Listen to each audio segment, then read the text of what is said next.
Isang mapagpalang araw sa atin lahat mga kaspera. Welcome back ulit sa ating panibagong adventure. Ngayon, kasama ko sila Master Dodoy at dalawang bangka kami. Papunta kami sa spot kung saan kami nakakapana ng mga giant trevally. Medyo maalon ngayong araw, ngunit kayang-kaya naman ang bangka natin dahil dalawa yung dala natin. Ayan yung bangka ni Master Dodoy, yung kulay gray. At eto yung sakay ko, si Master Danny at si Master Kevin. Yung kila Master Dodoy, si Master Dodoy at si Master Rex, yung magkasama mga kaspero, at si Master Kyle yung nagbabantay. About 30 minutes or 40 minutes yung biyahe namin galing Boracay papunta sa spot, kaya keep on watching lang. At syempre, after 30 minutes nakarating na kami dito sa spot. At eto, warm up muna tayo mga kaspero.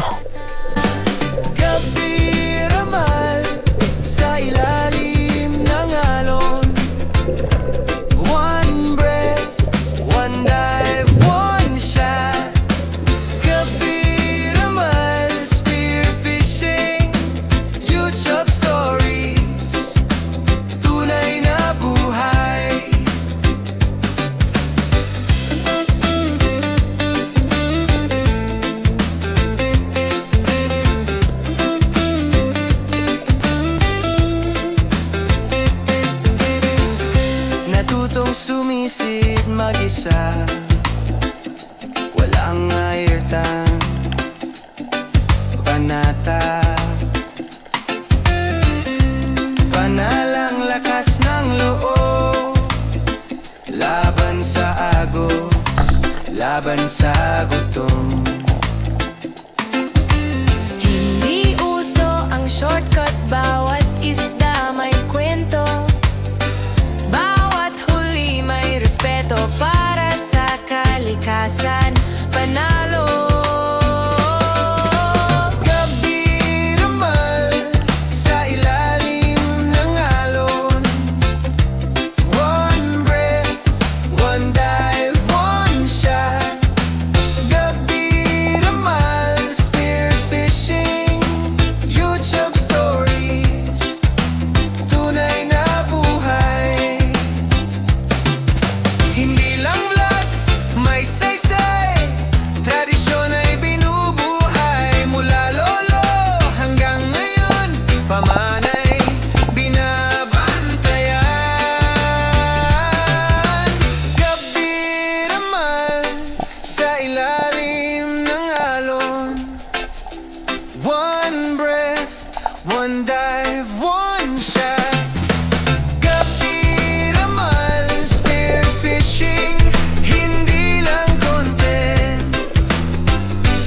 May puso.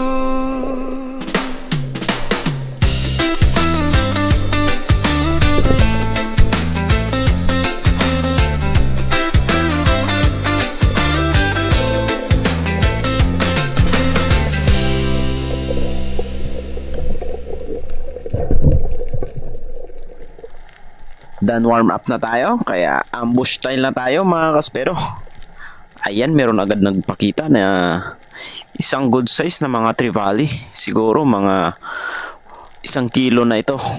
Ayan, malalaki na yan mga kaspero, ngunit naghahunt pa ako dito ng mas lalapit sa atin na malalaki. Ngunit medyo tumagal tayo sa paghihintay at wala talagang lumapit na malaki. Pero etong dalawang good size na trevally, paikot-ikot lang sa atin. Kaya ayan o, talagang nasa ulo ko lang umiikot itong dalawang trevally. Kaya nag-iisip na ako na bago ako umangat, titirahin ko yung isa dito para meron tayong huli mga kaspero.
Another drop tayo dito sa spot kung saan ako nakakapana ng mga giant tree valley.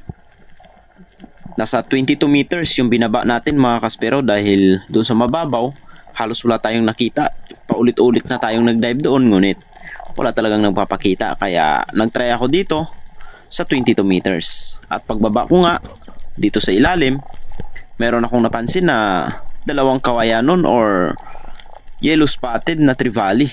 Good size na ito, siguro mga 2 kilo na. At ayun, nasa malayo, talagang hindi lumalapit. Kaya tinry kong panain kahit malayo. At ayun, sa pool naman, kaso lang medyo napababa yung pagtira natin kaya nakawala mga kaspero. Same spot pa rin tayo, another drop dahil hindi natin nahuli yung spotted na yon. Dito may target akong isang humpback na unicorn. Papanain ko na sana ito at i-ambush. Ang problema lang, lumayo at sumalubong dun sa agos kasi malakas yung agos. At paglingon ko nga sa likod ko, nandun yung pelagic na hinahanap natin kanina pa mga kaspero. Isang tangigi. At nung tinira ko, sapol na sapol mga kaspero, gitnang gitna. Ang ganda ng pagkatira natin dito sa King Mackerel. At ito yung pangalawang isda natin ngayong araw mga kaspero.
Mga kaspero, ngunit hindi na ako nakadagdag ng ibang isda pa, pero sila Master Dodoy at saka sila Master X nakapana din mga kaspero.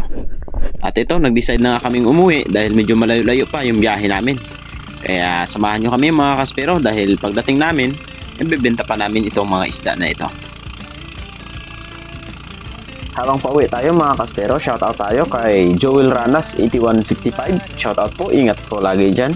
So kay Edie Moradas at saka sa pamangkin niya na si Daniel Moradas ng Zamboanga City, happy birthday. Ayan, happy birthday po. Kay Tony sa Arenas ng Cagayan de Oro, sa Arenas family, stay safe. Ayan, maraming salamat po. Also kay Gabriel Galabayo ng Pasig, Ilugin, Metro Manila, shoutout po. Kay Oliver Tabulinar, ayan, ng Taiwan, dating Spiro sa aming probinsya, ayan, shoutout po. Shaldi Geta YP5GH, ayan, shoutout po, ingat po kayo lagi dyan. Kay Frederick Tirado, shoutout po from Nueva Ecija, ayan, shoutout. Of course kay Lucky Vlog watching from Boracay, shoutout po. Kay Lokoy Marana D8E from Bicol Albay, shoutout po. At syempre dito kay Nats Cervantes ng Roma, Italy, ayan, shoutout po, ingat po kayo dyan.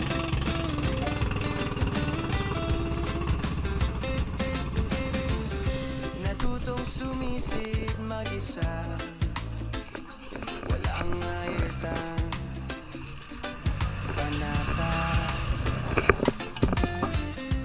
panalang lakas ng loob, laban sa agos, laban sa gutom.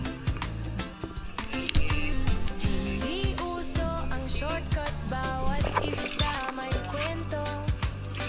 Bawat panalo.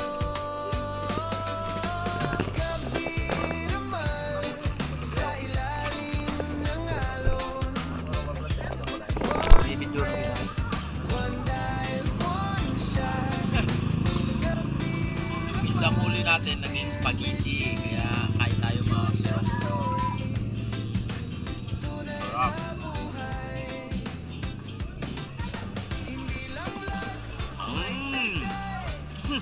Dami kayo.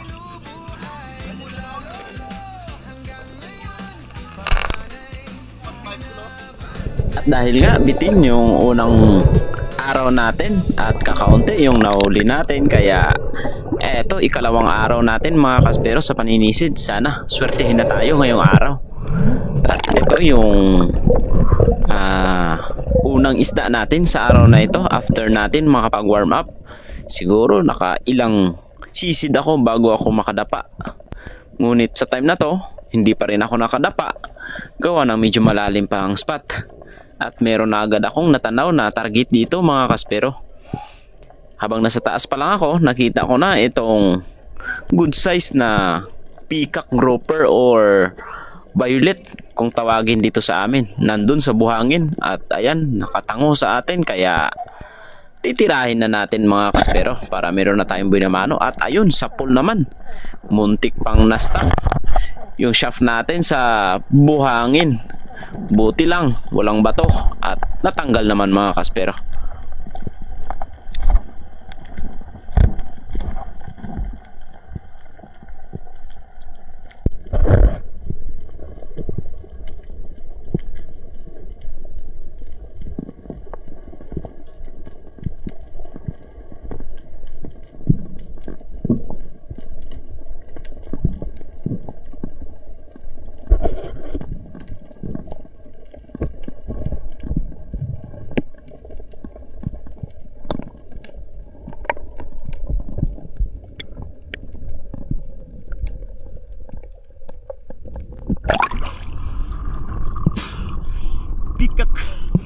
Peacock grouper.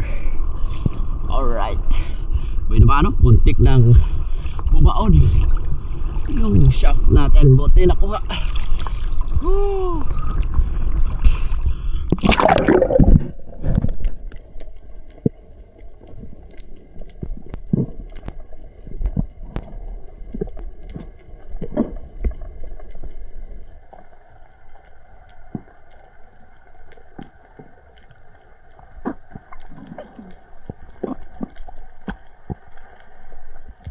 Halos isang oras na kaming nagdadive mga kaspero, ngunit wala pa rin akong nahuling malaki.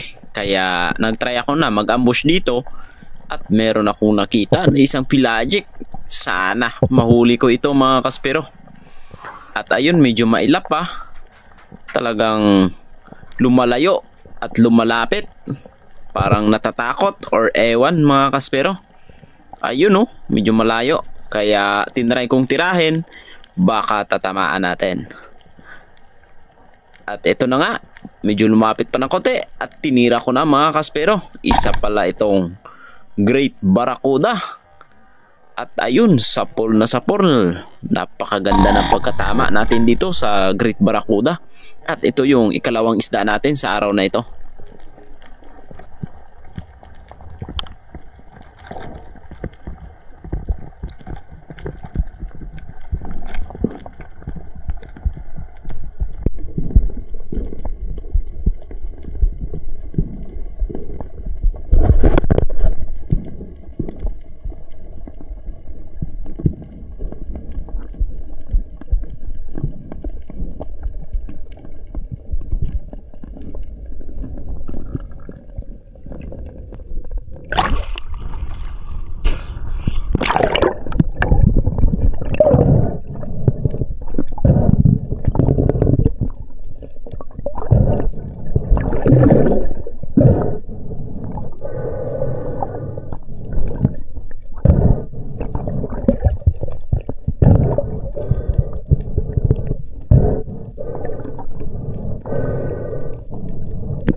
mga kaspero.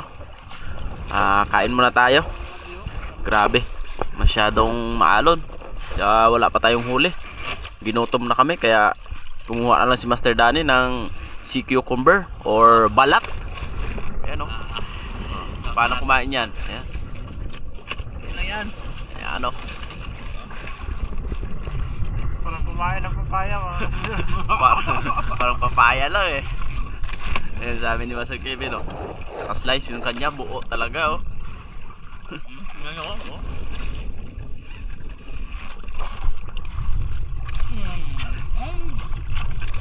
Rock. Grabe, meron pa yan o. Meron pa. Tangigi sana kasi wala eh.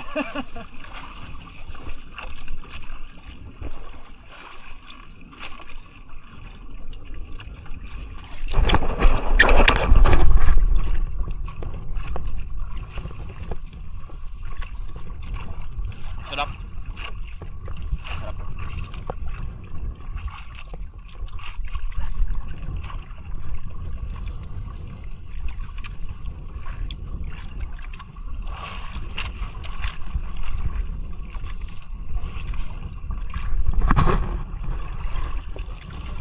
Kasi bro, pag ano? Tagal? Sa? Pumuk niya ako. Dahil nga lumakas na doon sa unang spot namin na pinuntahan at saka wala talagang isda na nagpapakita na malaki kaya naglipat kami ng ibang spot at bumaba ako dito sa spot kung saan ako nakakapana ng mga kingmak at kung napapansin nyo napakaraming bait at nandun yung isang giant trevally kaya binaba ko na ito at tinira mga kaspero. Buti na lang maamo. Ilang beses na itong nakita ni Master Dodoy ngunit hindi niya talaga mapana gawa ng medyo mailap itong isda na ito kaya nung tayo yung bumaba umamo at lumapit kaya tinira na natin at dagdag sa huli natin ngayong araw isang good size na giant trevally, siguro mga 6 kilos na rin ito.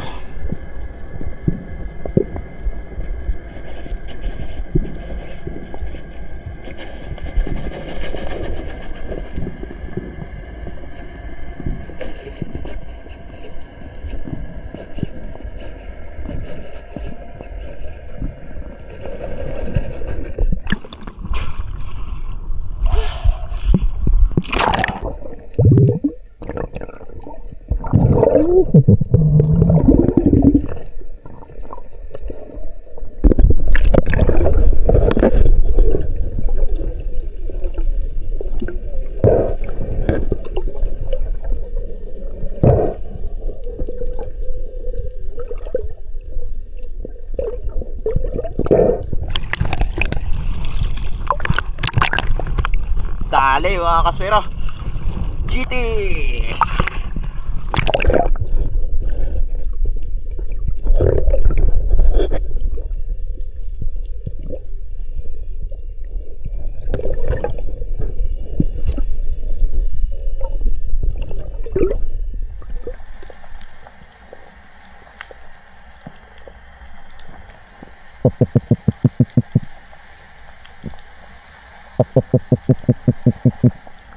Secured natin ng giant trevally, bumaba ulit ako dito at nag-ambush. Meron akong natanaw na isang malaking pambansang ihawin or surahan mga kaspero, yung blue spine unicorn na napakataba. Kaya ayun, medyo malayo at may distansya sa atin. Pero walang kawalayan dahil yung dala nating pana yung malakas kaya ayun. Tinira natin at tinamaan naman mga kaspero. Kaya yung ginawa ko dito, tinanggalan ko na ng bituka. At syempre, matik na ulam mga kaspero.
Ayan, nasa taas pa lang ako, nakita ko yung grupo ng mga unicorn. Malalaki ito kaysa sa una mga kaspero. Yung unang napana natin, halos 3 piraso lang yun, maliliit pa yung kasama. Pero ito, nakita ko yung mga kasamahan, malalaki talaga, kaya bumaba agad ako at dinrap shot. Ayun, medyo mabilis pero mas mabilis yung bala na pana natin at tinamaan naman mga kaspero kahit medyo panaplis. Good holding shot naman, dagdag sa surahan natin. At ito naman ay binigay ko kay kuya para iuwi niya at may iulam mga kaspero.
This time hapon na. At ayun yung mga nahuli natin kanina, yung unicorn, Centripali, Barracuda. At meron akong target dito mga kaspero na isang good size na papakol or triggerfish. Titirahin ko na ito bago kami umuwi. Goods na rin ito, pangdagdag sa mga pangbenta natin. At nung tinira ko nga mga kaspero, lumapit at tinamaan naman sa mukha. Kaya napakaganda ng pagkatama natin dito sa triggerfish.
Nakatali si Master Kyle ng Marlin Selfish.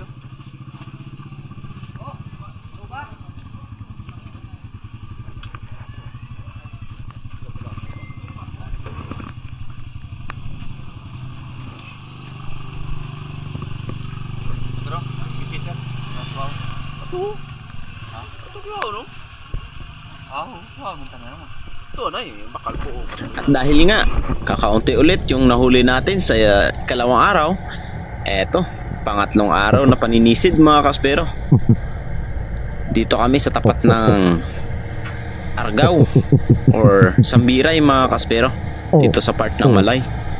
At medyo malabo yung tubig at ang ingay ng ilalim gawa ng mga barko, speedboat, yung mga barge na dumadaan. Nagbabaka sakali kami dito dahil sabi nila maraming dilis. Pag may maraming dilis mga kaspero, ibig sabihin merong mga pelagic like king mackerel, trevally, na sumasama doon or nang hahunt sa mga dilis. Marami naman sanang isda dito. Ayan, kaso lang mga good size lang. Mahirap na panain gawa ng medyo mahaba yung dalang pana natin, at buti na lang mayroong nagpakita na isang bluefin trevally. Good size na bluefin trevally mga kaspero, mga 2 kilo, kaya hindi na ako nagdalawang isip na hindi tirahin. Tinira na agad natin para meron na tayong buhay na mano ngayong araw mga kaspero.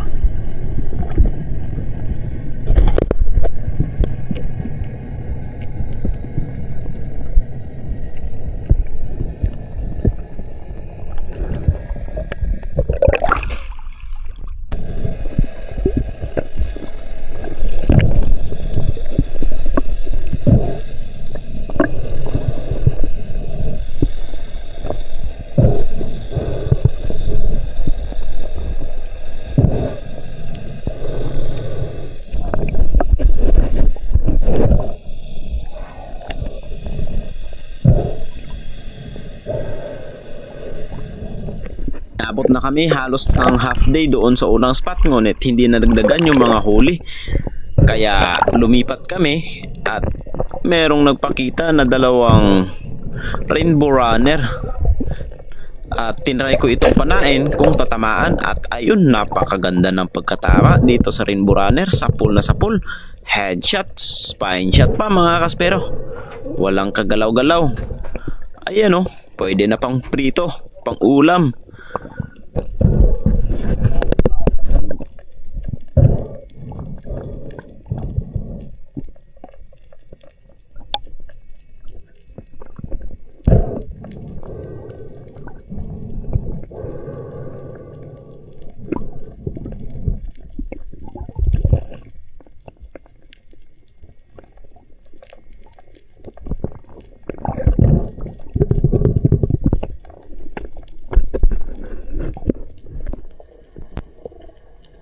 Bumaba ulit ako, sobrang labo talaga ng tubig. Swerte na lang yung may magpapakitang mga pelagic ngayong araw mga kaspero.